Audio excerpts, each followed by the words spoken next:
श्रीराम समर्थ.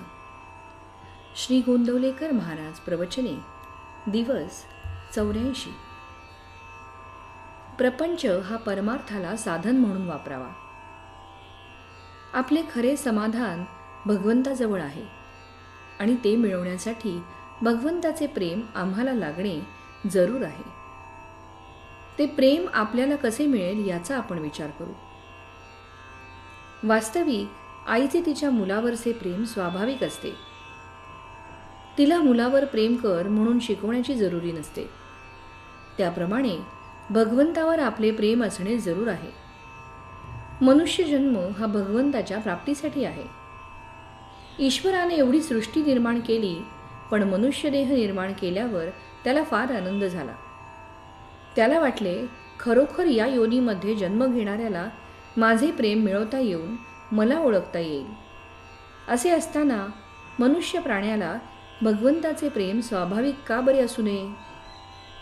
मनुष्य प्राणी हा नेहमी आनंदासाठी धडपडत असतो. मग या धडपडीतून भगवंताचे प्रेम त्याला का बरे येऊ नये?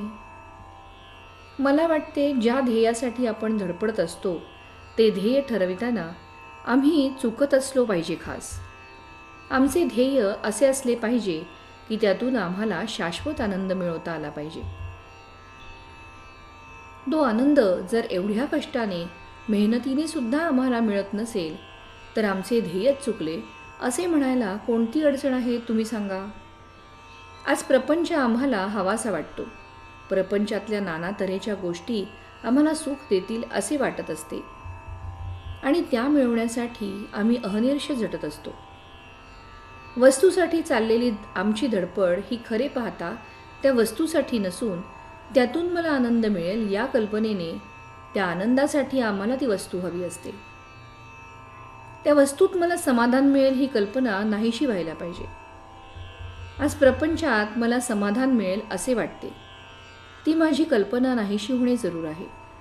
ही प्रपंचाची आस जोपर्यंत आहे तोवर भगवंताचे दास आम्हाला होता येणार नाही आणि शाश्वत समाधान आम्हाला मिळणार नाही. तू जगाची आस सोडून दे, मी तुला शाश्वत आनंद देतो असे भगवंत आम्हास सांगत आहे. ही जगाची आस, हे प्रपंचाचे प्रेम आम्हाला कसे सुटेल? प्रपंच सोडल्याशिवाय भगवंताचे प्रेम आम्हाला येणारच नाही का? प्रपंच सोडून देण्याची आमची आज तयारी नाही.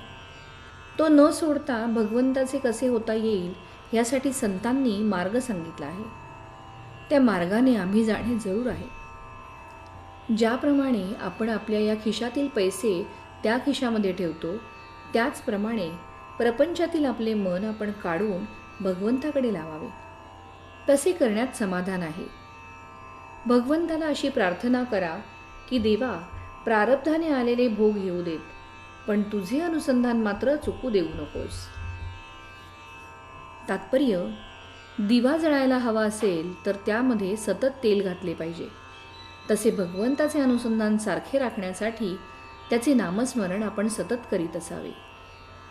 श्रीराम समर्थ.